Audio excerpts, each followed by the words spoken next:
You seem uncomfortable. Do I make you nervous, Corky? No. Thirsty, maybe. Curious, maybe. That's funny. I'm feeling a little bit curious myself.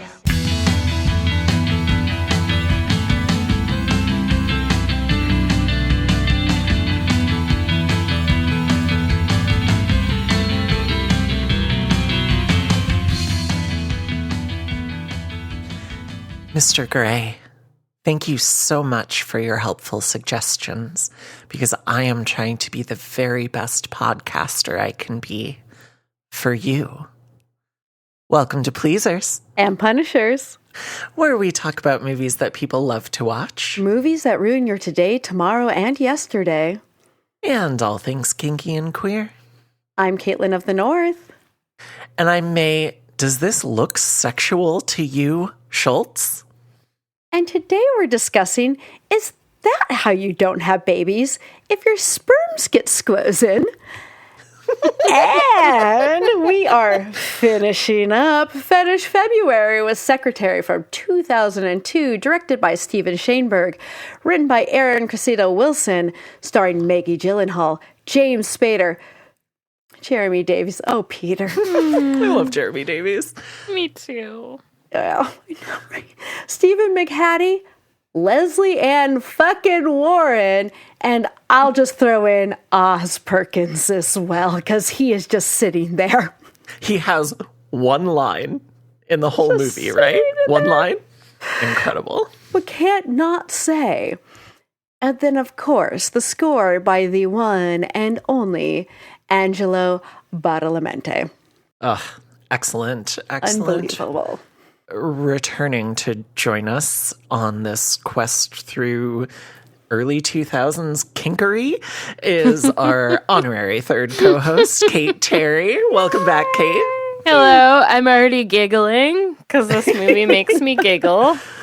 Excellent. Well, I think you know by now that we all like to giggle here. Yes. So going off of that, let's pivot to something totally different. What's the most emotionally intense kink you've engaged in? Whoa, that is a crazy first question. Buy a girl a drink first. Oh, shit. Okay, wait. The most I can do intense? a different question. No. I can absolutely do a different question. Okay, the most intense... Emotionally intense. Emotionally intense. I think that probably... I don't know if this is a cop-out, but the most emotionally intense scene I've been in was a very early one where I asked for what I actually wanted. And it was emotionally intense because it was delivered and I was like, whoa. That's this is what great. healthy kink is like. Yeah, or just that's great and I want more of that. And I really liked it. And I started crying a little bit. I love that. Yeah.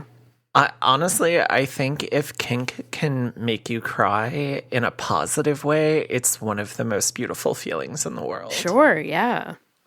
How about you, Caitlin? Do you want me to go first? No. I'm thinking, I don't know, emotionally intense, maybe even physically intense. I've definitely been a table before. So that is tied up to a different sort of table.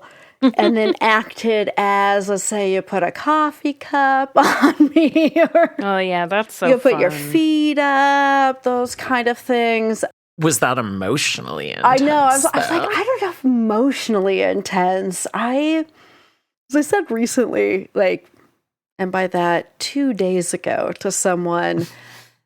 I'm not saying I take emotion out of sex, because it is not that I take emotion out of sex, because I very much enjoy sex and engaging with sex with people. However, I do think I have a tendency to compartmentalize sometimes the things that I am doing.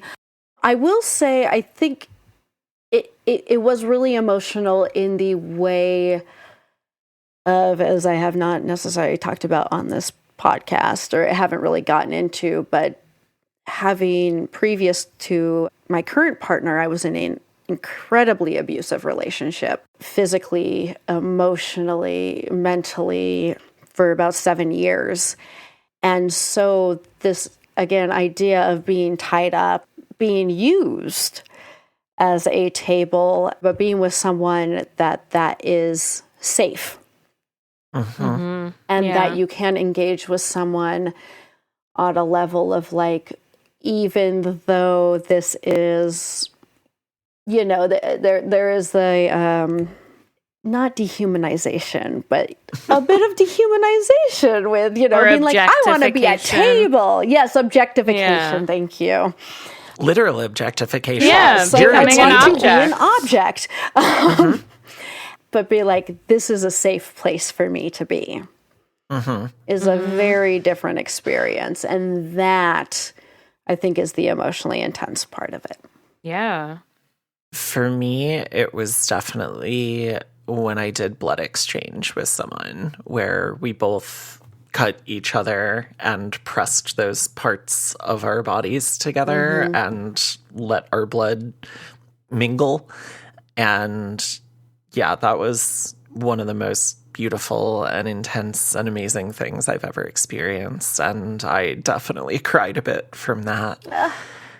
For a lot of reasons, which I'm sure I'll talk about a little bit more as we go through this episode. But first, let's get into some role play. Is that your bathing suit? Is that your overbite? Now, one of you will be the drowning victim, and the other one gets to be our lifesaver. I'll be the victim. All your life. All right, I skipped the in media res opening because I don't think it's necessary. So we're just going to brush past that. Lee, played by Maggie Gyllenhaal, newly released from a psychiatric institution, is picked up by her mother, Joan, just in time to attend her sister's wedding to Oz Perkins, where she dances with ex-boyfriend Peter, but is interrupted by her drunk dad, Bert. I just have to say that this dress looks like the Von Trapp kids got a hold of some hospital scrubs and like baby plastic underwear and decided, let's make a dress. Some of the ugliest fucking dresses. Bridesmaid dresses. Oh, I love like how out of place time-wise so many things are in this movie. It like really makes it fantasy space, which is wonderful. Yeah. Lee retreats up to her bedroom where she begins to engage in her elaborate ritual of self-harm, using the sharpened foot of a porcelain ballerina to cut her thigh. But she does stop herself. In the evening, she witnesses her dad being physically abusive toward her mom, and then she brings a hot kettle up to her room to press against her thigh. We get a flashback to Lee's quote-unquote accident in which she attempted to cut herself while doing the dishes but went too deep. In the present, as her mom locks up all the sharp objects in the kitchen, Lee comes across an ad in the classifieds for a secretary position. She arrives for the interview, and the previous secretary, who I seriously thought was Kathy from Buffy, her roommate from the beginning of season 4. Yes. But it's not. She just looks like her. She's not going home and playing Believe by Cher so over and over, funny. hanging a Celine Dion poster on her wall. Celine's on the wall. Cher is on the radio. We're good. So the previous secretary leaves the incredibly messy office in tears. The interview with lawyer Mr. E. Edward Gray is extremely strange, but Lee gets the job. Mr. Gray. On a particularly demanding day at work, Mr. Gray spots the bandages on Lee's thigh before Trisha O'Connor, a.k.a. Nan Golden from True Blood. Oh my God. I am sorry. I should have picked that up immediately. Yeah, I didn't pick that one up I am either. watching True Blood for the first time right now. Oh, wait, have you met her character Yes, yet? yeah. Okay. I'm on season 5, so. Oh, okay. Yes. Okay. So you're deep into it. Also, Nan Golden, the famous photographer. What, Wait, is that? Yeah, there's another person named Nan. Wait, Golden. hold on. Maybe I mixed up her character name. That'd be amazing. Nan Flanagan. Oh, God damn it. I'm like, Nan Golden, the lady who took pictures in the 70s of her friends. I didn't put anything on here about Helmut Newton that I have both called Huey P. Newton and Helmut Lang, and none of them are the same person. So. Huey Newton and the News. Yeah. Huey P. Newton. Huey P. Newton and the Newts. Oh, my God. Oh, Anyway.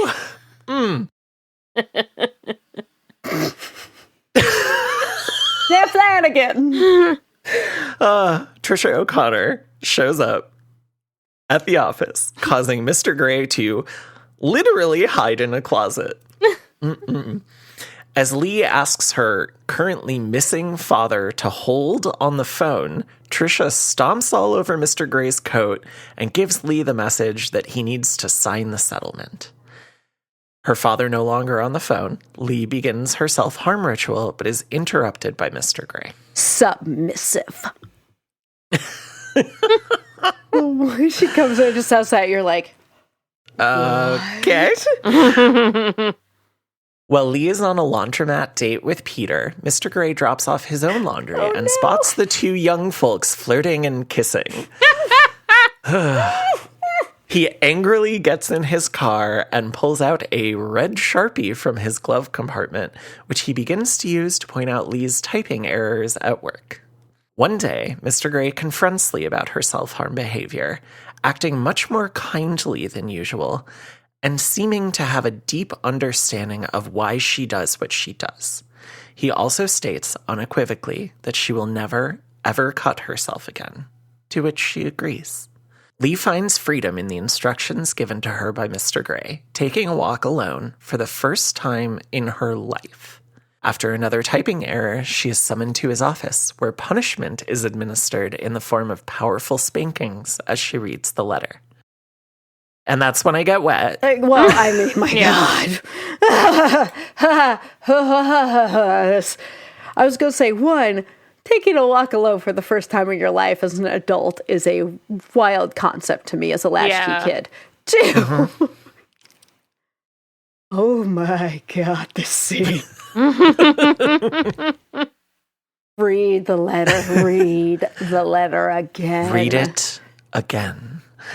At home, Lee tells her mother that it's okay to unlock the cabinet, then dumps her cutting kit into the river. And a montage gives us insight into the progression of Lee and Mr. Gray's relationship. Such a fun montage. It is. It's great. The image of Lee with the horse saddle on her during this part is taken from a Helmut Newton Not a Huey photograph Newton. specific. Not a Huey Newton. Not a Helmut Lang. Nope. All neither different of those. people. But a Helmut Newton, he was a Vogue photographer. He also did a lot of kink photography as well. And I think kind of interesting, falling into last week's episode, he was a survivor of a concentration camp before going over to Australia and ended up doing a lot of kink photography, which is very, very beautiful. Yeah. A bit homogenous, I will say, in the models that he used. Yeah, he was however. definitely like he used high fashion girls for everything. So It's, yes, a lot. He was called the King of Kink at the point, so. Lee's dad ends up in the hospital, so she visits Mr. Gray's home to confide in him and find some comfort, but can only bring herself to say something about work, and the relationship fades back to being entirely professional. Lee tries to get Peter to engage in some kink, but he doesn't understand her cues, and instead they have very awkward sex. This is some of the worst sex we've ever seen, and we've seen some bad sex on this podcast. In an attempt to provoke Mr. Gray, Lee places a worm into one of his letters, so he circles it with a red Sharpie and calls her into his office. Brilliant. He demands that she pull down her pantyhose and underwear, but assures her that he has no interest in fucking her. Instead, he jerks off onto the back of her shirt, then gives her some work instructions, and she goes into the bathroom to masturbate while looking at her first error-ridden letter. Yeah, she does. Yes. While she is out to lunch, Mr. Gray tears the framed letters off the wall, burns his file folder of secretary Polaroids, and begins to write Lee an apology letter. And while she's at lunch, she is listening to an audiobook called How to Come Out as a Dominant or Submissive. Yes. When she returns to the office, he shreds the letter and they role play their first meeting, but he fires her for bad behavior, which earns him a slap in the face. He apologizes for the mistake he made with her, insisting that she get out. As she leaves, the secretary wanted sign out front re-illuminates. She then tries to establish new kink relationships with various men through the classifieds, shown in very funny montage with voiceover, until Peter proposes to her and she says yes without really wanting to. I do like I think the throwing tomatoes at a dude is my God, so funny. But also, like, okay, she's a sub. Why is she? I think it's very position confusing. I had so many questions about that. Maybe one. in their town there just weren't a lot of choices. I mean, it is Florida suburbs. Yeah. So. You just take what you can get. While being fitted for her wedding dress by Peter's mother, she takes off the ring, runs out of the house to Mr. Gray's office, and confesses her love for him. He states that they cannot engage in their play as a 24/7 lifestyle, but she simply replies, "Why not?" It's so good. And he can't answer. Why not? Right. Why not? We can talk about this in a bit, but it's like, it's so different than the Duke of Burgundy. It is so different than that dynamic. Mr. Gray orders Lee to stay with her hands on his desk and her feet on the floor until he returns. He calls Peter to inform him of Lee's whereabouts, and Peter arrives to try to, quote-unquote, rescue her. She dumps his ass, and we get a montage of various people in her life coming to try to convince Lee to stop doing what she's doing. On the third day, news crews arrive to cover this bizarre occurrence, and Mr. Gray reads her interview in the paper, which convinces him to finally return. He carries her upstairs in her piss-soaked wedding dress. That's right. To a room with a bed of grass and a big copper tub where he washes her hair, and they finally bring sex into their relationship. The two become a proper couple, get married, and film ends with an intense stare from Lee right into the camera. A cockroach and an intense stare. Yep. All right. Kate, what was your first experience with this movie? I don't remember really when I saw this or what. I mean, I watched all these like indie, the low budget indie movies. Like Jeremy Davies was in like all of them. Did you ever see Chelsea Walls? I think so, and it's I the movie certainly Ethan have. Hawke directed about the yeah. Chelsea Hotel, and Jeremy Davies yes. is like the main character. And I've certainly seen Spanking the Monkey, which is a fun Jeremy Davies movie where he fucks his mom. Oh, So that's a great one. But anyway, so this was just like a standard issue, like indie movie of the time, and I watched it way before I had any sort of inkling of like what my orientation to kink would be. But I know I found, like, from the beginning, I found it like extremely hot. And then like the joke in my relationships are like, oh, that's funny. Like, you loved this movie, but you didn't know why? And I'm like, yeah, I don't really understand it either. Like, I don't know why I didn't put two and two together faster.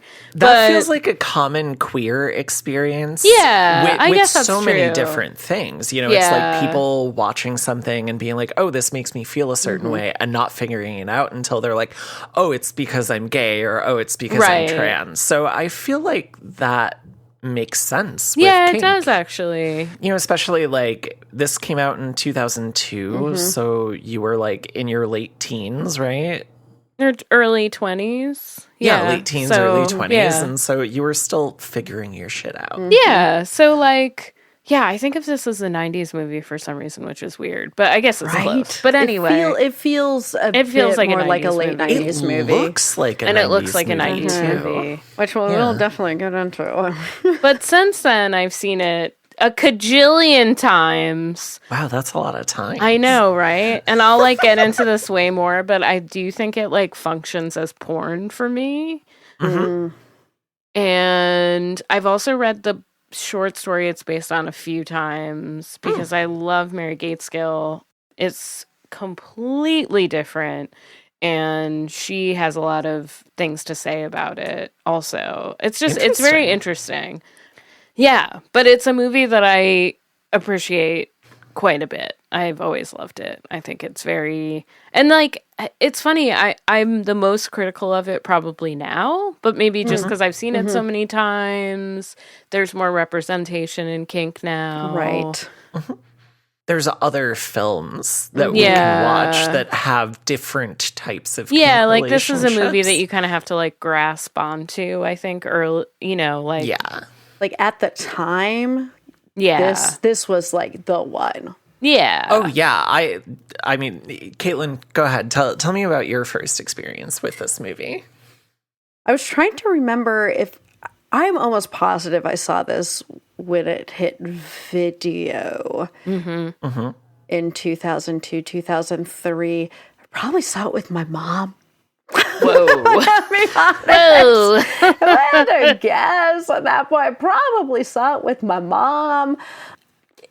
And we were both big James Spader fans. Mine was from like Stargate. Hers was from James Spader in Hers was Stargate from is my Crash. favorite James Spader because he's an adorable dork. Oh, God. I remembered him very heavily from Stargate. I think... I can't remember if I saw Sex, Lies, and Videotape before or after this, but yes. Listeners, Kate just held up a magazine with It's a Japanese magazine with Agent Dale Cooper and James Spader on the back of it. It was a Valentine's Day present to me, and it's like Amazing. basically just a fangirl. Like, it's just like dreamy pictures of Kyle MacLachlan and James Spader circa Twin Peaks and Crash or Secretary. That's incredible, and I want So it. cute. Yeah. This movie's really hot. It's really hot. Yeah. Definitely was similar to you, Kate. I feel like I was watching every indie movie I could get my hands on at this point. Just anything that was playing in the theaters, anything that was coming out that I hadn't seen, that I had heard of, I wanted to watch. And yeah, it is, as I said before, we were a very sexually open household with my mom. We grew up with erotica on the shelves, so this wasn't like a surprise necessarily, but I definitely had more fun watching it by myself. Sure. So when this was out in the theater, I did not make it to see it. I think partly because I was worried they wouldn't let me in or something. I was 15 when this was in the theater. Oh, they would not have let you in. No, I mean, I managed to get into plenty of R-rated movies before I was 17, but anyway. With the sex? I had to wait sex. until this was available to rent from Blockbuster, and my mom watched it before I did, and then I watched it, and like I don't remember why, because at that point I didn't need permission to watch things or something. You know, I think the last time there was a movie I wanted to watch that she didn't want me to watch yet was when Lost Highway became available to rent. And, you know, I was obsessed with the soundtrack. I wanted to watch that movie so bad. And she was like, no, you have to wait a little while. So I didn't get to watch that until a couple years after it came out. But with Secretary, I think it was more that she just also wanted to watch the movie and I had rented it. So we'll get into this more later, but I, at this time, was self-harming a lot, and I was a cutter. And I also was not really sexually active at this point. I had no inkling that I was into kink whatsoever. So I had a very confusing relationship with this movie the first time I saw it, because I could tell that she was deriving pleasure from what was happening, and my brain could not wrap itself around why. It couldn't understand that someone hurting her could feel good, that someone making her do these things could feel good. And so at the time, I think I just thought it was a weird little movie. I had a crush on Maggie Gyllenhaal already because of Donnie Darko. And I thought James Spader was just like a weird kind of asshole. But I was like, oh, but it's got a happy ending and they love each other, so that's okay. And then I don't know if I ever watched it again until earlier today. I was about to ask you. Yes. Holy shit. That I is think wild. I avoided it for a long time because I did not know how I was going to feel about it upon rewatch. Now that I am an adult and have had a lot of time to explore kink, and it's something that I really enjoy, and I have not self-harmed in a very long time. Yes. Thank you. It landed very differently for me this time, and I loved it. I feel like with what Peyton said last week with our episode 2 on weeks ago. 2 weeks ago with our episode on The Handmaiden, was that like this is one of those movies where if I have a new partner, I'm like, but have you seen Secretary? Yeah. Oh, yeah. Well, and that's the thing. It's like as a blueprint for things you might want to do to me. Yeah. Right. That's a good starting point. So I will answer my next question first. What is your relationship with pain? And my relationship with pain is that it's something I used to cause myself as genuine punishment. And now, able to engage with it in a healthy way, it's something that I like other people to cause me with care. And anyone who's listening to this should know I am the subbiest of subs, and I can top for impact play and various other things, but I'm not going to be able to dom. And I love bottoming for impact play and blood play and things like that. I love being able to feel safe letting someone else hurt me in a way that feels enriching. What about you, Caitlin? I feel like because I have in my past a lot of abuse. I be neurodiverse, bisexual, many things. I was like, oh, these are all groups that experience abuse at higher rates than maybe other communities.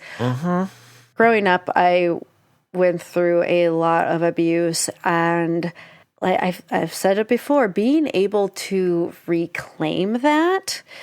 I will also say, having been someone who has never had a child pushed out of them, when I got my first tattoo, it was a like spiritual experience. It was 9 to 10 hours. I was doing it all in really long. I was doing it all in one God. sitting on my spine because the tattoo artist used to be in Seattle but had moved to Berlin, so he's only in town for like a week.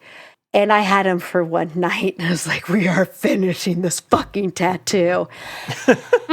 And I will say just that experience alone really shifted my ideas of pain and what my body can take, what my body actually likes to take, and how much of this is actually pleasurable versus punishing, basically. Yeah. What about you, Kate? I don't totally feel like getting into the unpleasurable part of pain right now, but I think That is totally fine. yeah, but to talk about the pleasure side of pain, yeah, it's just something that I really enjoy. I like to see where my body goes, you know, with like getting pushed a little I like being told what to do. I think it's really cool. I think it's super fun. And I think I just really love when people are super creative. Oh, right. And just, yeah, like make me feel secure and happy. Mm-hmm. I also have a notoriously stubborn butt that like does not like to get red or get welts or bruise. Oh, That must be a fun and frustrating challenge for the people who are doming you. It's so funny. But this one time I met a person at like a couple parties, and he was like, do you want to come over sometime and I'll just like beat the shit out of your butt? And I was like, okay. And he was like a super like, I don't know if you've ever met someone who goes to like spanking conferences, but they're so specifically obsessive about impact. It's like someone who's like, they're not like a dom in every way. It's like, I'm a dom specifically for impact. And like, it's not necessarily even sexual. Like at spanking conferences, they're like, do not dress too like provocatively, which, you know, I have my own problems with, but it's like very regimented. So like this person was very into this very specific thing. And I went over to his house and he just like beat the shit out of my butt for a little while. And it was the reddest and craziest my butt has ever looked. I've never been able to reproduce it. And he like hugged me and cuddled me for like 20 minutes. And then I went home. And I was like, this is such a magical experience.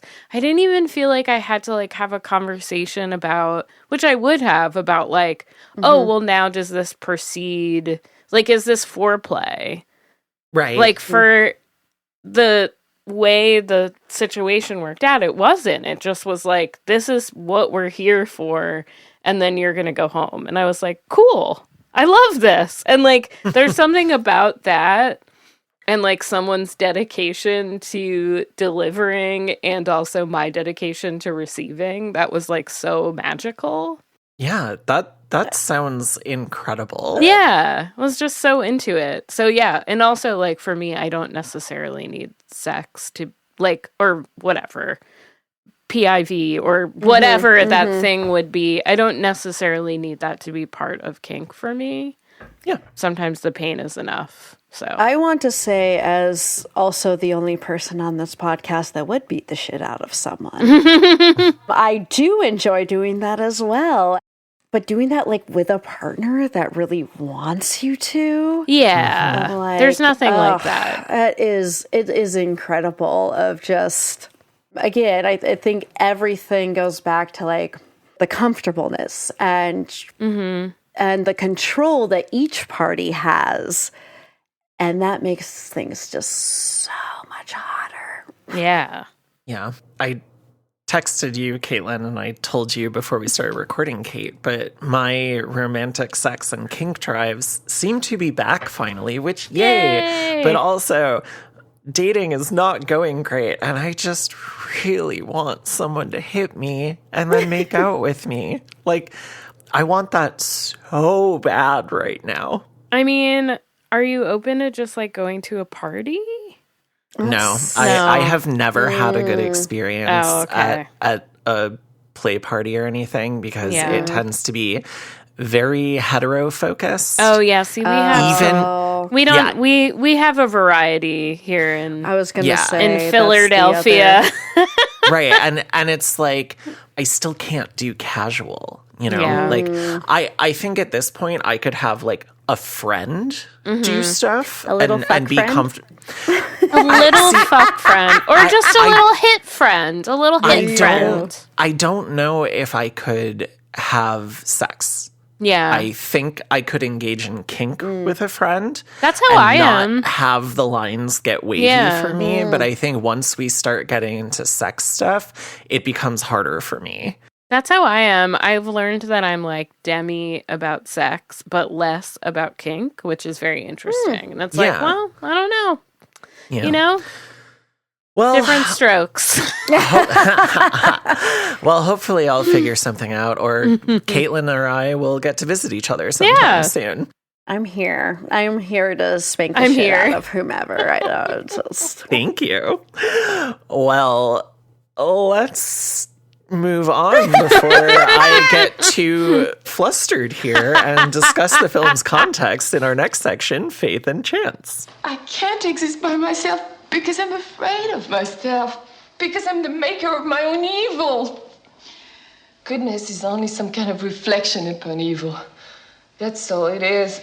Caitlin, take me away with your wonderful spankings. I'm going to say this is a lot more fun than the last couple episodes.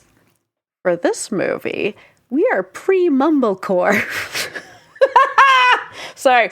We are pre-mumblecore indie movies at this point. The first one technically was in 2002, but the whole genre really took off in 2005.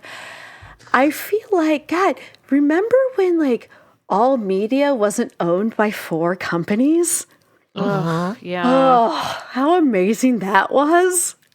Mm-hmm. And we got wonderful subversive movies like this.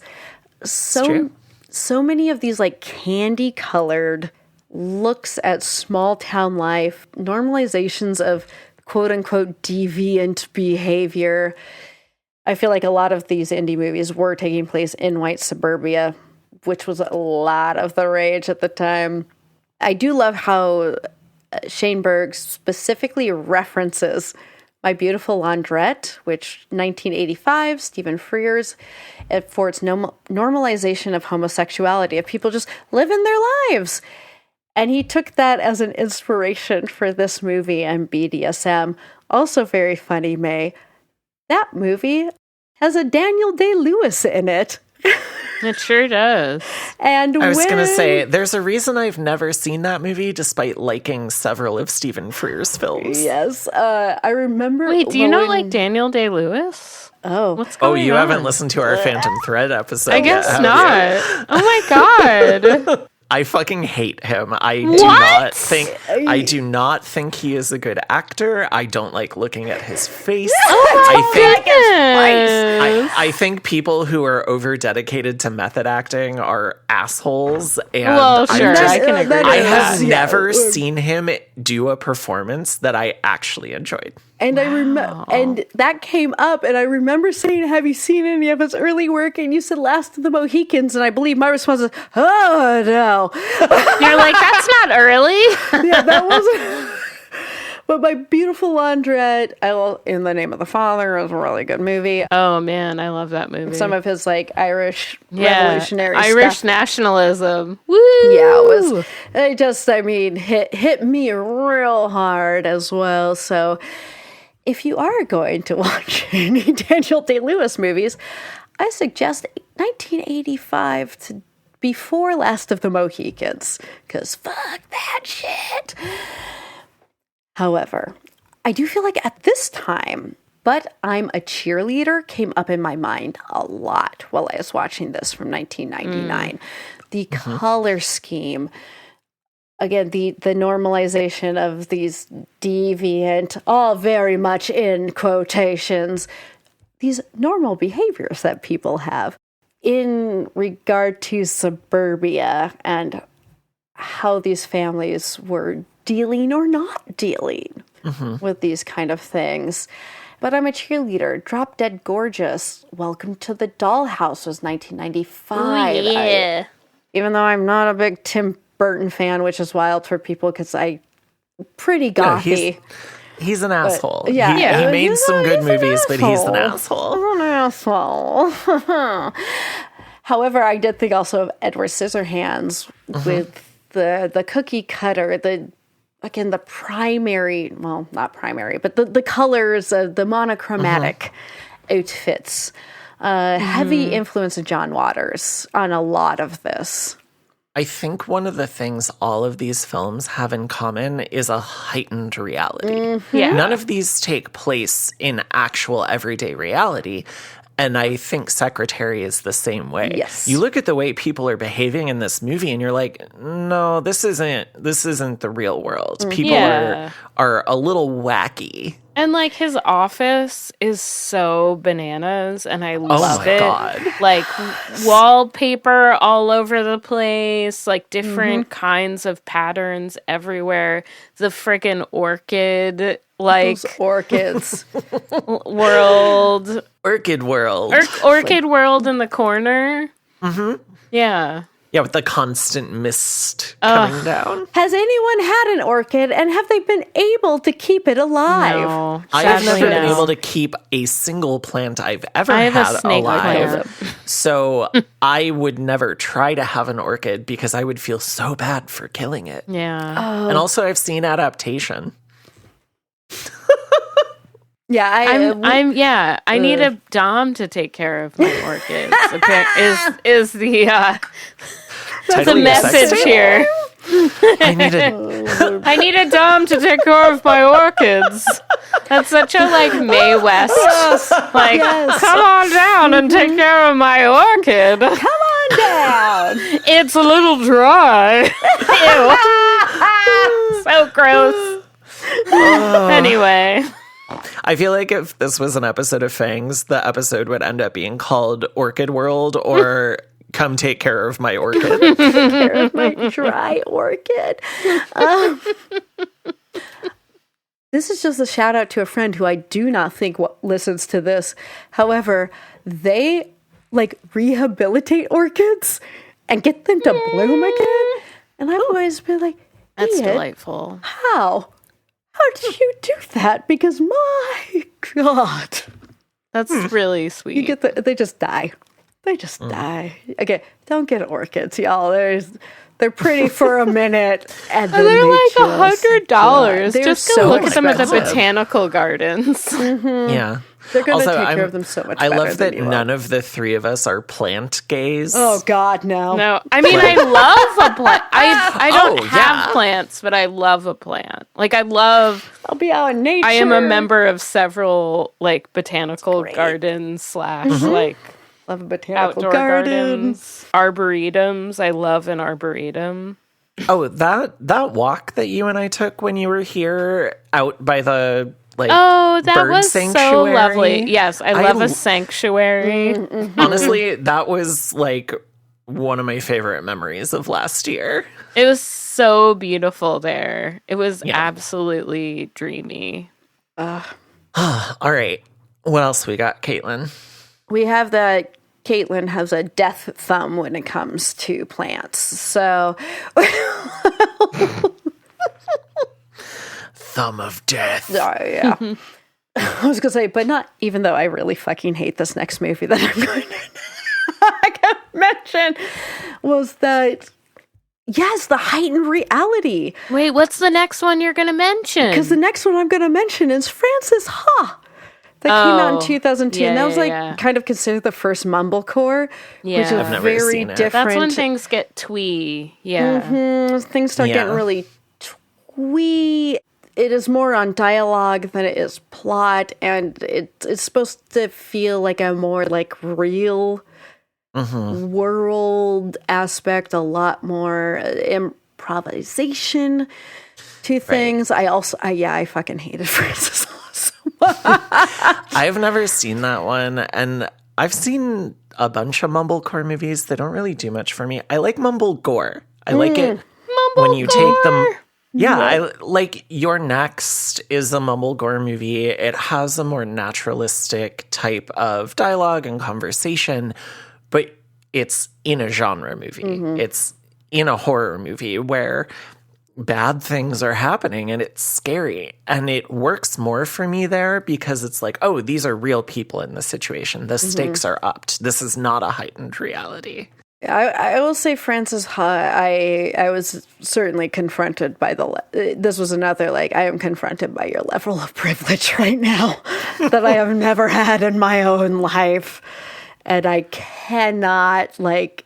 It was hard for you to empathize with the character. Oh, yeah, no. There was no empathizing with this character. I loved Lady Bird, though. Like, Lady Bird, I was like, oh, that's kind of how I grew up. Girl, that boy is gay. That boy that you're lusting after in your musical theater program, he is gay. I've very seen.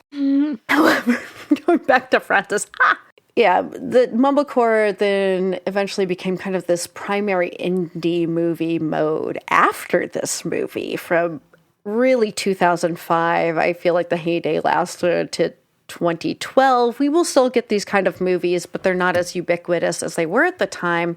And I really feel like with this kind of heightened reality, you can pull the thread between like, but I'm a cheerleader, secretary. We get into like 2019, we get this movie Greener Grass. I don't know if anyone has seen it. I have put it on our list because this is a fucking weird one.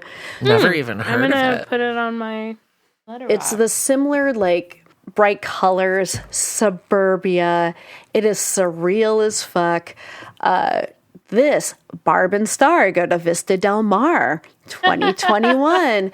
Which, I love that movie so fucking much. I cannot wait to cover that. In which, you know, a grr, a big frickin' liar, he climbed that palm tree so Ken could flourish in Barbie just in 2023. When you watch those movies, you're like, oh, girl. I still haven't seen Barbie because I'm that much of a hater. I'm never going to be like, Kate, you have to watch Barbie. I know, but when you Right. do eventually break down and watch it, I anticipate getting a text from you being like, yeah, that was fine. Yeah. I'll probably give it a 3, I'm sure. Or maybe a 2.5. I do feel like people expected a bit much out of their PG-13 doll movie at certain points. I was like, calm down. I mean, I know I'll like the sets, you know.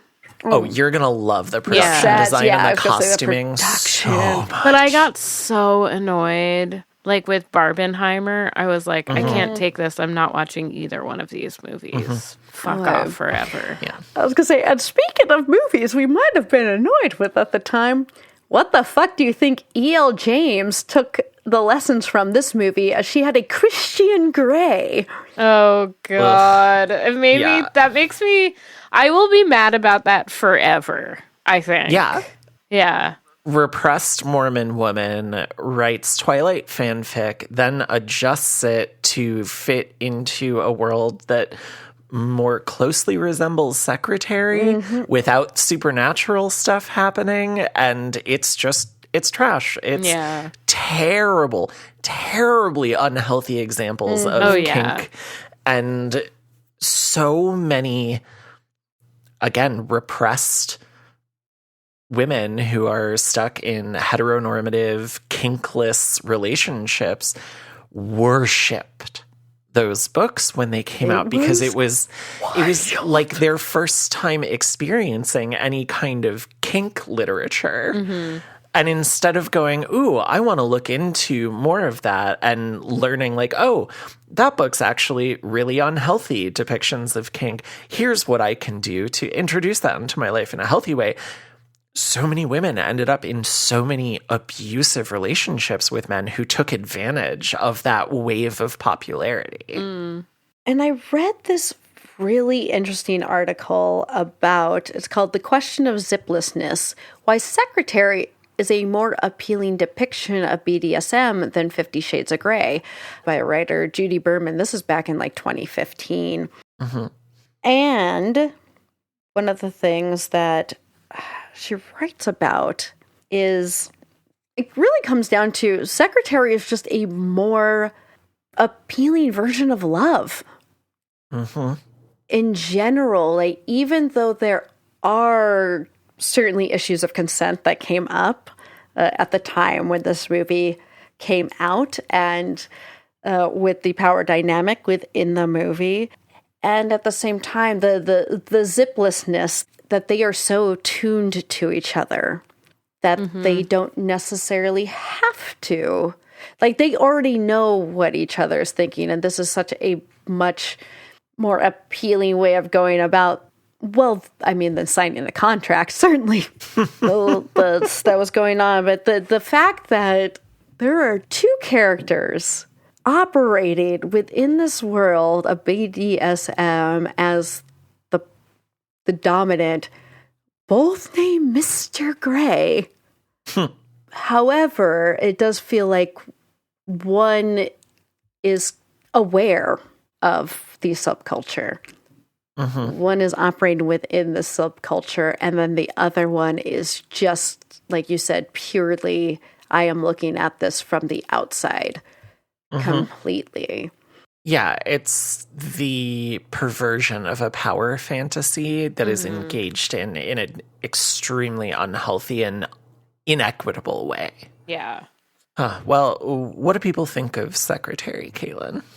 I was a little surprised because we have a 78% out of 156 reviews on Rotten Tomatoes. IMDb, 6.9. I almost said 69. 69%. 6.9 out of 10 on IMDb. And Letterboxd, this is a 3.6 out of 5 or 7.2 out of 10. So Letterboxd users have rated this kind of in the middle of both. I do know that this is a cult film.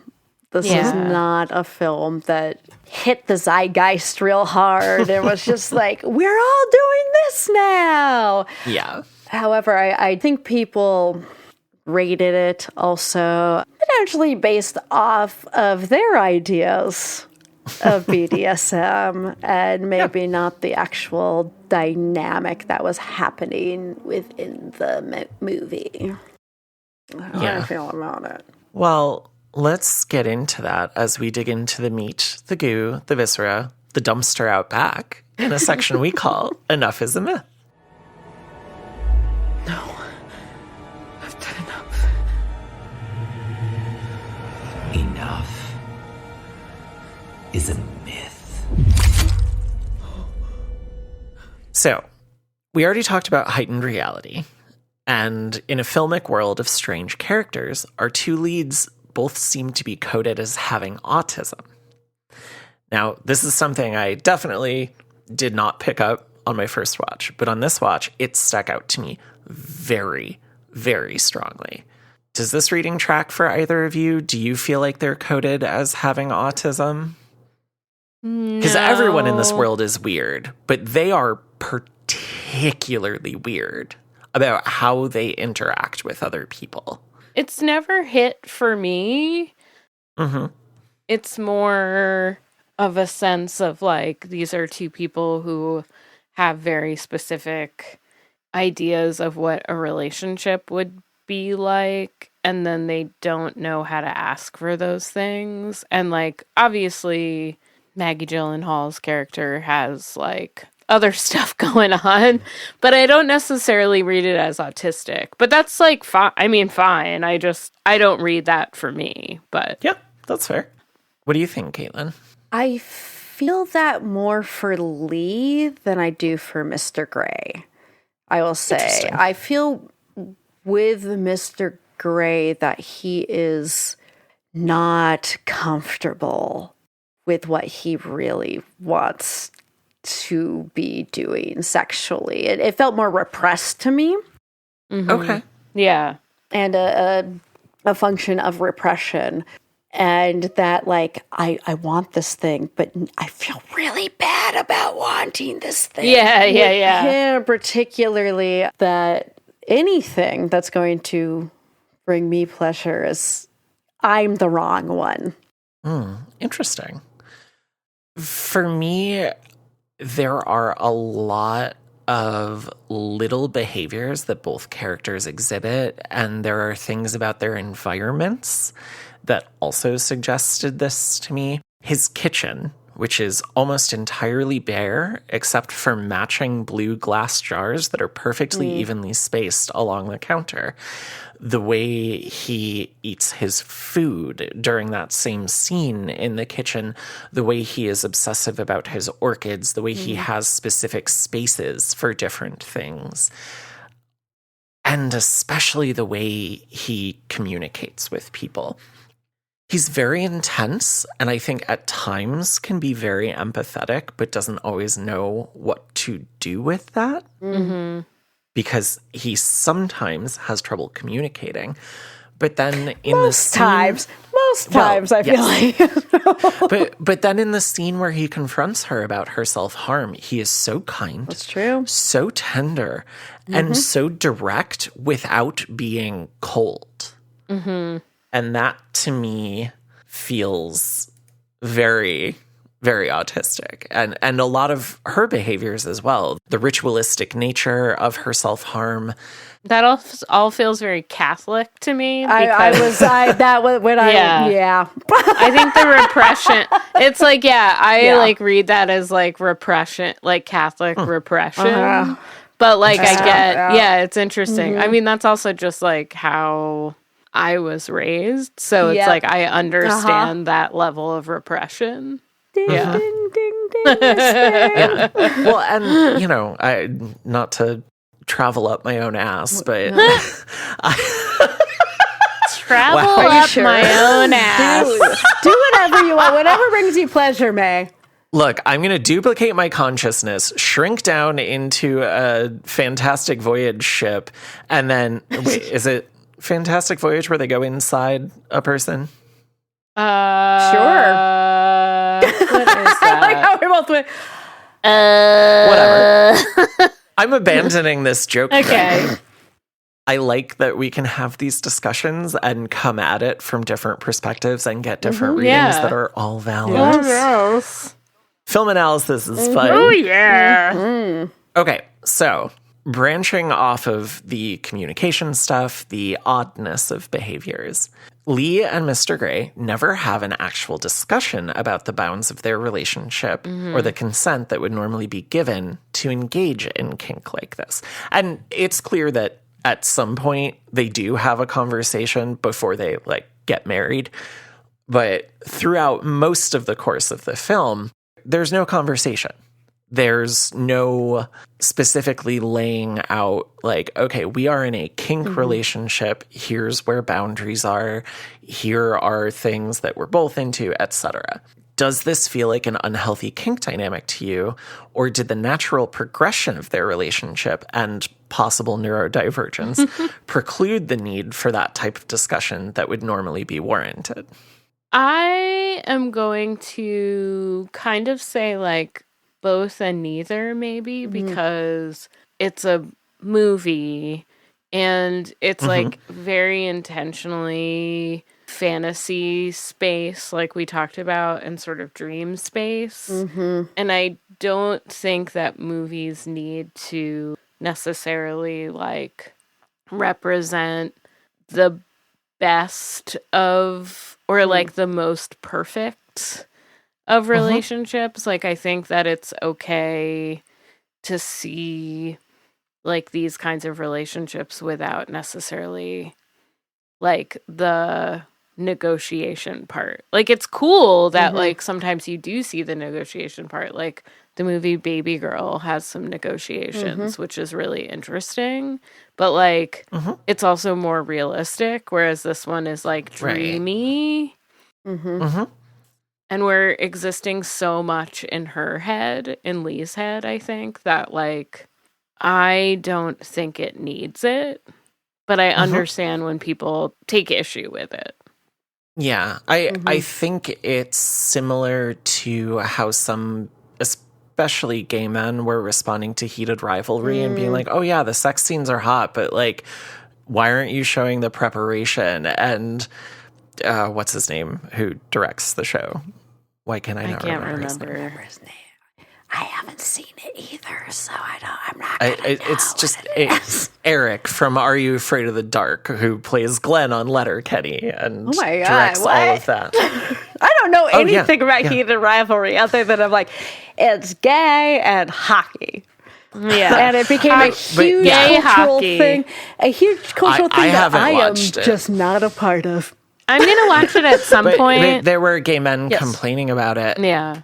And the director of the series was like, you really want me to show them like douching and buying lube and stuff? Not everything has to be directly shown. It can be implied. It is okay. So that's kind of how I feel about that, what you were saying, Kate. Because I think of this almost as like my porn. Like I certainly don't need it to show realistic depictions of, like, I know how to get that on my own.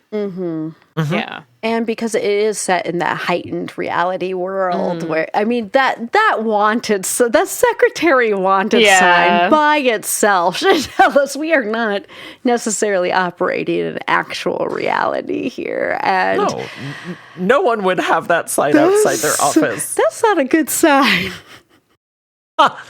Literally. Do I want to work here? Oh, no. Oh, no. I think it's the only way I think it's unhealthy is because he is unable to, again, I feel like, as Kate did, like there is that repression part of him that wants to engage with this, but things like this is disgusting. I don't know what's wrong with me, so on and so forth. And that to me is the unhealthy part. Of what he's saying. That makes sense. Not the actual kink that they are engaging in. Yeah. All right. And my last question. Some people have accused the film of being extremely misogynistic, as well as a perpetuation of tropes that a woman just needs the right man to, quote unquote, fix her. And my friend, who came over for a little bit before we started recording, I talked to her about this because she hates this movie. And she thinks it's extremely misogynistic. She thinks that they just kind of brush over the domestic violence stuff with her parents and all of these other things that aren't really addressed. And it was interesting because she was talking about this so passionately, and I like totally disagreed with almost everything she said. And that's why I wanted to talk to her about it before we recorded. And yeah, this is almost a quote from her. So how does that sit with you? Do you agree with any of that? Do you strongly disagree with any of that? I disagree strongly. How does this make you feel? Yeah. I really see this as someone finding themselves and coming into their own strength. Again, taking the trauma, the abuse that they have witnessed, and turning that around. And again, she's the one sending him that worm. Right. Yeah, like he needs her as much as she needs him. 100%. He is a mess. Well, and I think it's need as well as want. Yes. They both they want each other so bad. So bad. And I think that distinction and that duality of feeling is really important, because sometimes you need something from someone who is just not capable of giving you that. And I am very familiar with that feeling, as you both know. But in this case, they both need things from each other, and both of them want to provide those things for each other. And I think that's pretty beautiful. She figured out how to be like a bratty bottom too, and like put the fucking cockroach down, and I'm going to act out when I want to act out, which this probably could not actually act out in a safe way growing up because of her father's alcoholism. Right, which is probably part of what contributed to her self-harm behavior. Yes, so to be able to act out, again, in those ways where you also have control in the situation, even if you are, quote unquote, giving up the control, being the sub. Yeah. How safe is that? How good does that feel? Yeah.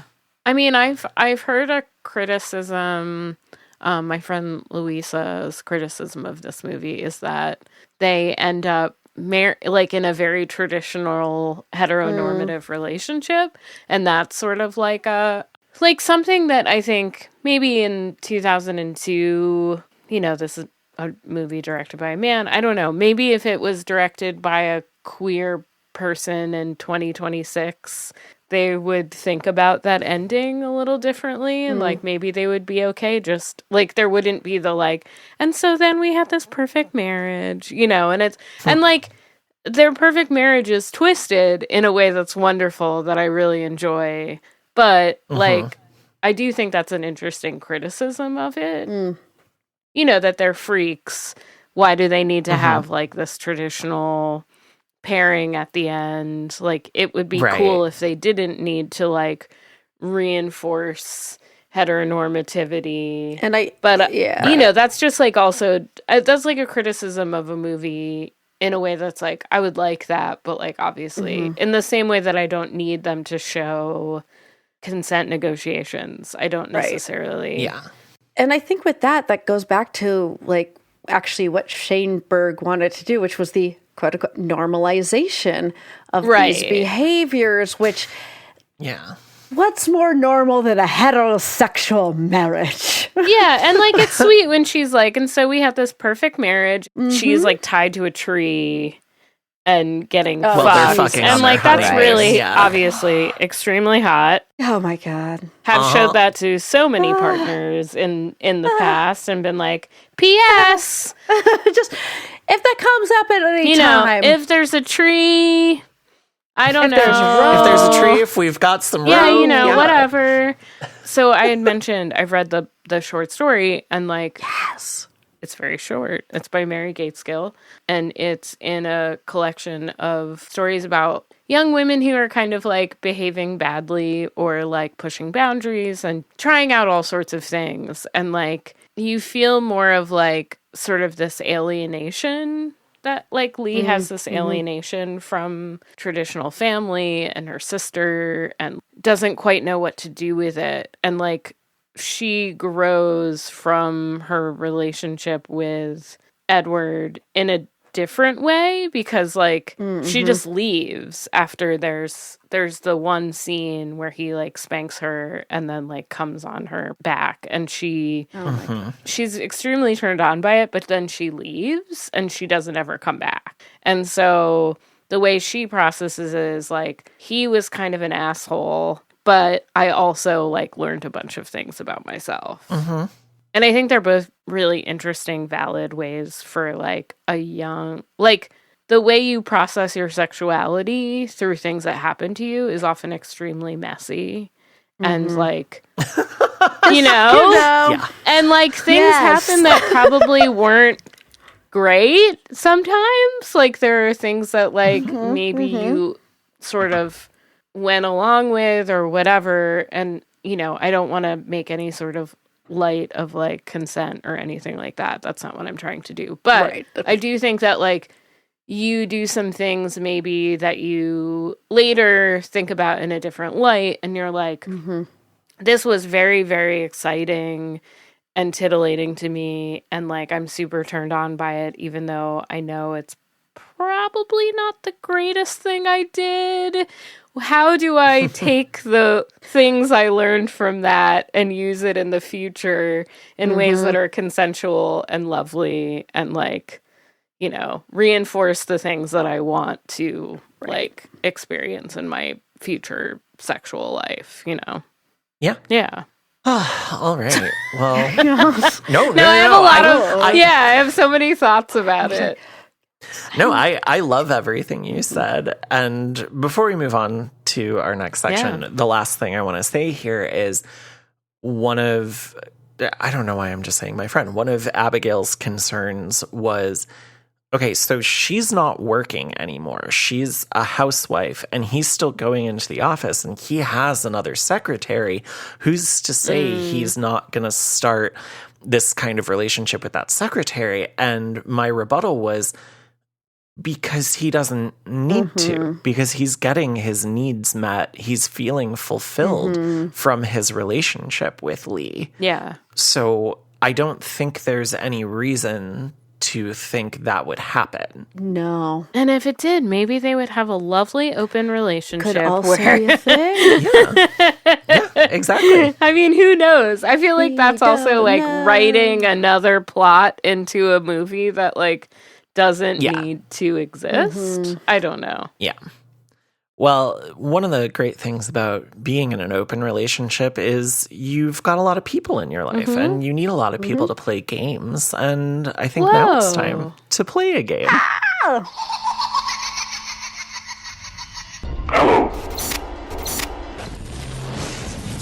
You don't know me, but I know you. I want to play a game. And we're going to play the game acronyms are fun. If anyone has ever worked in an office job and goes, the fuck does that mean? This is the game for you. So we are going to do some BDSM acronyms. Sure, you're all going to just do terribly at this. No, I'm kidding. I'm kidding. Right. No, I am not. I am absolutely kidding. I think everyone's going to knock this out of the park. I was going to start out with an easy one and be like, what does BDSM stand for? Go for it. Is that what we're doing? Oh, can we do it together like we always do? Or do we have to cheat? Or do we have to come like together? Fight each Let's other? Go. Well, bondage, discipline, dominance. Oh, wait, isn't it bondage, discipline? Wait, hold on. Oh my God! No, that makes more sense. I think I. Oh yeah, that bondage, discipline, sadism, and masochism. Or right? Submission, or sadism and masochism. I think it could be either. From the Soccer Masoch, who wrote Venus and Furs, which I always love. I know. Now I'm like, did I? What does IT stand for? I'm looking into this, and it's like, it's so funny because it says it can be divided into these categories: bondage, discipline, dominance, submission, sadism, masochism. It's kind of funny that there's only, because it should be BDDSSM. But I guess they don't do that because that would be crazy. But it's bondage, discipline, dominant, submission, sadism, masochism. That's whatever. That's so much. See? That does not make for a good pop song. No. Look at us learning something. I know. Hey, I love this. We are learning things. I didn't even look that one up. I was like, I'm just going to throw this out there. That'll be easy. No, it wasn't easy. I hope the rest of these are. So, coined by David Stein in 1983, where he was serving on a committee of newly established gay male S/M activists, which is GMSMA. What does SCC? Wait, no, that is wrong. What does SSC stand for in the BDSM world? Safe, sane, consensual, right? Yes, yeah. Correct. Yep. SCC, that's the college. That's the community college I went to. Wonderful. I went to SSC college. Hi, I'm a graduate of Safe, Sane, and Consensual College. Yes. So, David Stein recalls drawing inspiration from his childhood experience of being wished a safe and sane 4th of July. What? Yes.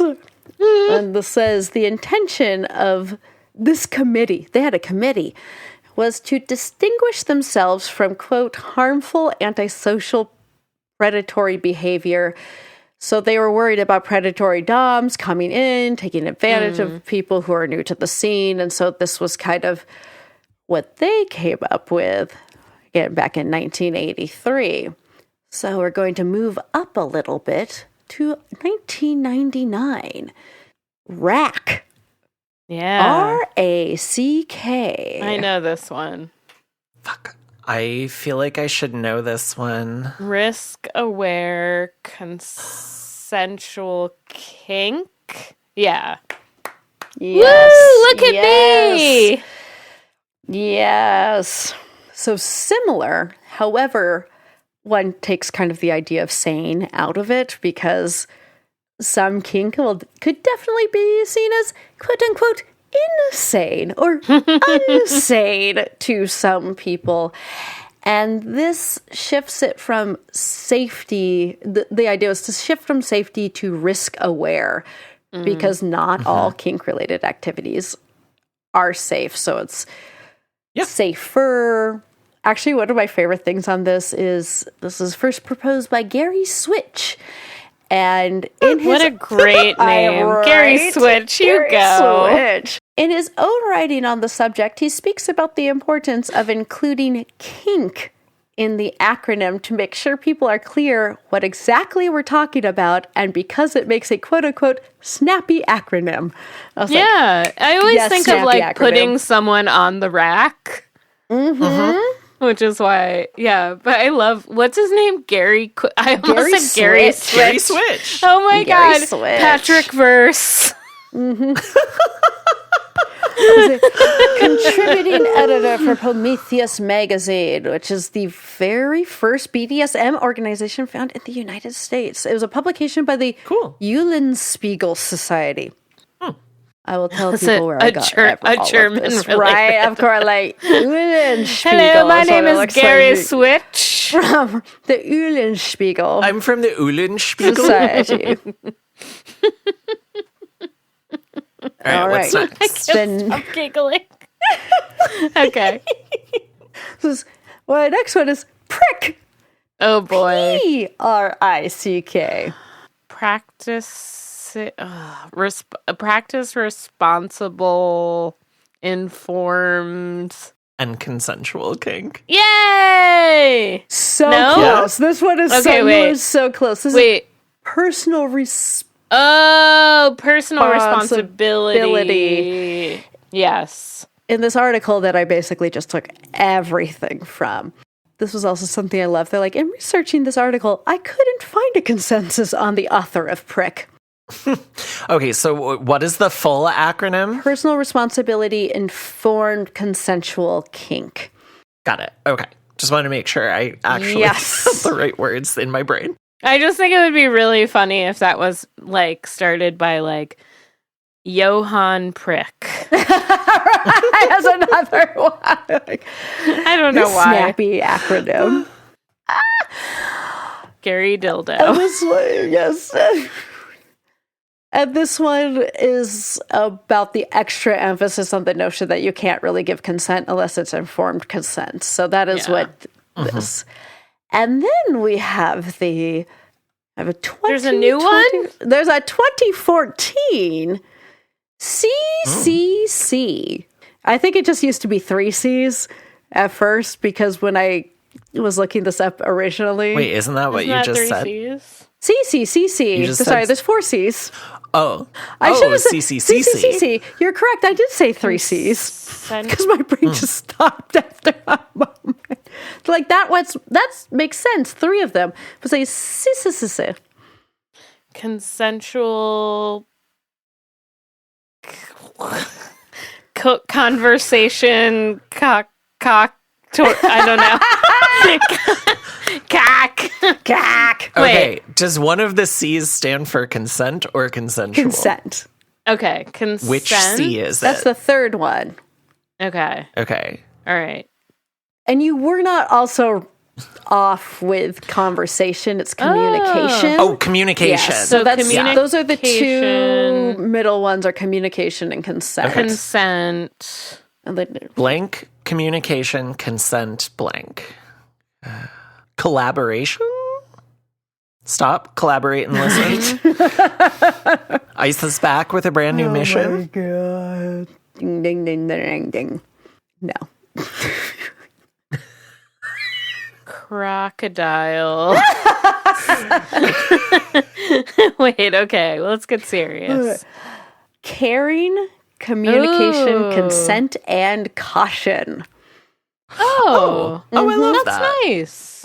So this was coined by... Did they by... think prick sounded too mean or something? Right? Or... Prick! Banish the prick! Yeah, really. By the pricking of my thumbs, this way comes. Yes. The 4 C's. I know, this feels like... Sailing on the 4 C's. Sail away, sail away. Sail away. This is we're losing. Yeah, we are. We're so close to the finish line, and we're losing it. So, is that the most recent? This was there were 3 C's before. Then someone added a 4th C at some point. Yes, it was coined by Williams, Thomas, Pryor, and Christiansen in 2014 in an article in the Journal of Human Sexuality titled "From SSC to Rack: to the 4 C's, introducing a new framework for negotiating BDSM participation. Cool. And chose to reframe safety risk awareness under caution because doing so carries less baggage, basically. Okay. Yeah, I could see that. Yeah, I can And see not that. as medical necessary Yeah. thinking about it as risk aware. Yeah. Personal responsibility always feels very reactionary coded, you know? I do want to say I stole all of this from the Pomegranate Institute. You stole everything. Everything! I didn't even try to paraphrase most of the shit this time around. So this is from the PomegranateInstitute.com. The Amazing. ABCs of BDSM safety acronyms. So Cute. Thanks, thank pomegranate.com. you. That's a game. Done already. No, I can't think of one.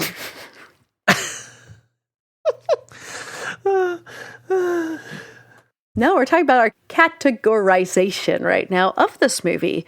Pleaser or Punisher? Kate? Right. Oh, absolute pleaser. Yeah. Yeah, I I agree. You know, if you approach this from a specific angle, it could be very upsetting, but I don't think that's its intent. And I don't think that it really does anything to elicit that. I think that approaching it from somewhere where you're not meeting the movie on its terms could turn it into a Punisher for you. And watching it when you're 15 and you're actively self-harming could feel a little bit scary if you don't know about kink and don't understand any of that, and you're just seeing this girl who reminds you of who you feel like on the inside cutting herself. It can freak you out a little bit. But yeah, this movie, especially at this point in my life, is a pleaser. I gave it 4.5 stars, and I got a little hot and bothered while I was watching it. And yeah, I want someone to hit me and then make out with me. I do not want them to jerk off on the back of my shirt. Do not fucking do that. I've talked about how much I hate the texture of cum on my skin. Oh, I do. I was like, absolutely. I'm like, you can save it all for me. Okay, so Okay. I'll be like, okay, you can hit me, and if you want to jerk off on someone's back, go see Kate. I feel like the part about actually the biggest part where it's like, excuse you, you think you got that stain out of your shirt in the bathroom and your skirt? No. This is the point of a reality I cannot break. That's what I'm thinking. Yeah. It's like, this is not realistic. That dried so fast. There was no residual. I was like, absolutely not. How much cum was on her back? Blah. That was a lot of. It should. I mean, yeah, that's a lot of cum to clean during the day. It's just during the day. During your work day. Yeah. I think it's, as I said earlier, I do think watching someone come into her own power by being in this submissive role, this gives her more control and agency over her life than she has ever had before. Yeah, it gives her a framework from which to view her life in a very different way than she's ever been able to before. And I think a lot of people who might not be as familiar with kink see the submissive role as giving up all of one's power, and they see that as something that spreads throughout the person's life, rather than that just being a specific function of the DS relationship. And as we've talked about in previous episodes for Fetish February, that there is a segment of feminism that is like being submissive is anti-feminist, which is why when the woman comes in while Lee won't move, it's like, here are these books on feminism. Oh my God, that part made me laugh so fucking hard. I'm like, okay, So good. okay, like, you know, like second wave. Right. Yeah. And I know that Maggie Gyllenhaal at the time was like, I am ready to fight for this movie. let's have that conversation. And it never really emerged in the way that she thought it would. Like, there wasn't actually a huge pushback to this movie, which I think is saying a lot considering. But yeah, I think this movie is actually extremely empowering. Yep, I agree. And do we have any final thoughts other than it's really empowering? I don't think so. I feel like I've said all of the things I wanted to say about this that are coherent and intelligent. So and not like I'm just like humming. Yeah, exactly. I'm your secretary. I'm your secretary. Yeah. Oh my James Spader, why is your hair so pretty? Okay, Anyway. I'm sorry. No, that's my final thought. James Spader's Holy haircut shit. in this is bad. It is so bad. I hate it. I hate his haircut. Give me that floppy Stargate hair. Oh, that like excellent James Spader haircut in Stargate, certainly. Just because I brought it up that I'm your secretary, in the short story, she's saying I'm stupid.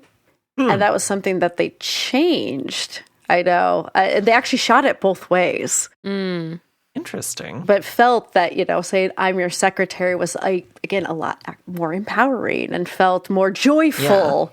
Yeah, and she Then loves obviously- being a secretary. Oh, yeah. Just like, ride me, spank me. I'm doing bad. Look, honestly, if I could find a Dom, because I think you both know, I would not want to be in this position with a man as my Dom. Yeah, I know. But if I could find a lady or a femme Dom to do this for, I would be in heaven. It would be an amazing job. I would get my kink needs fulfilled, and I would be able to have a relationship with someone who really saw me. And also when I just said, oh, yeah, no, I meant that specifically for May as well. Like, oh, yeah, no, not for May. Not for May. I guess that means it's time to check in with Julie James and see what awaits us next time. Don't you see? He's got us now. Okay, this is exactly what he wants. We can't go to the police, not now. He's made sure of that. He's just out there and he's watching us and waiting. What are you waiting for, huh? What are you waiting for? And that brings us to the end of our episode. Thanks so much for joining us on this journey, fellow travelers. If you like what you hear, please leave us a rating and review wherever you can, because it helps more people find the show, and it makes us all tingly inside. If we're not tingly enough already. That's truly. You can find us on Instagram at Pleasers and Punishers, and on Blue Sky at Pleasers Punishers. You can also email us at pleaserspunisherspodcast@gmail.com. You can find me on Blue Sky and Letterboxd at Everson Poe. You can hear me podcasting on Tender Subject and Slayerfest 98. And you can hear my music as Everson Poe on Ampwall, Bandcamp, and streaming services. I still have a ton of copies of my record left. Please help me sell these out, people. It's so good. Thank you. Did you and Brian get your copy? Yes, we got our copy. Okay, our copy cool. I'm going to buy one. Cool.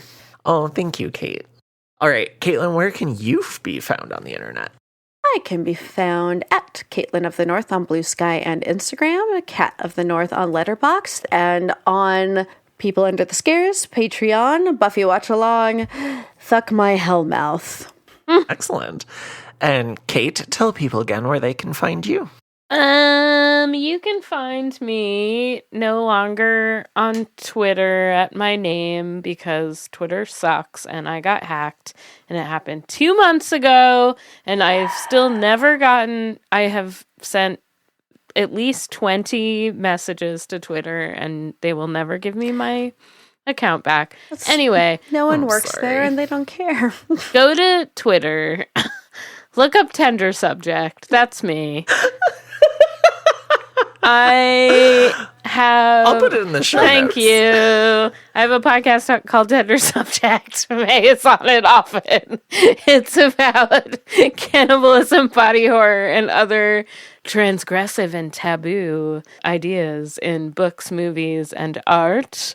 I am doing lots and lots of art this year, and I'm really, really excited about it. I'm going on a lot of residencies And I'm currently deep in a project about these snails called xenophora, which collect other shells on their shells. And it's really lovely. And I'm super interested in it. I'm going on another residency and I'm going to be doing tons of research. So all that is to say that if you would like to see more of my art, you can follow me on Instagram at KAYTET. Or go to my website at kayteterry.com because there will be a lot of art going up on both of those things this year. I am so excited. I wish I still had Instagram so I could just see it, but I'm just going to bug you and be like, hey. Yeah, I'll just send you art pics. Okay. Send me art pics. Honestly, there are few things I love more than someone sharing their newest creative pursuit with me. It just like the compersion that wells up inside me is wonderful. Thanks again for joining us, Kate. I love having you on here. I feel like we always have such great discussions. Yeah. But next week's episode, we are diving into March Madness, starting with 1944's Gaslight, directed by George Cukor, aka the best version of Gaslight, in my opinion. But until then, do some aftercare, clean your toys, set healthy boundaries, and... Tonight, you may eat a scoop of creamed potatoes, 1 slice of butter, and 4 peas. But how much ice cream? None tonight. Well, call me tomorrow. Call me tomorrow. Call me tomorrow.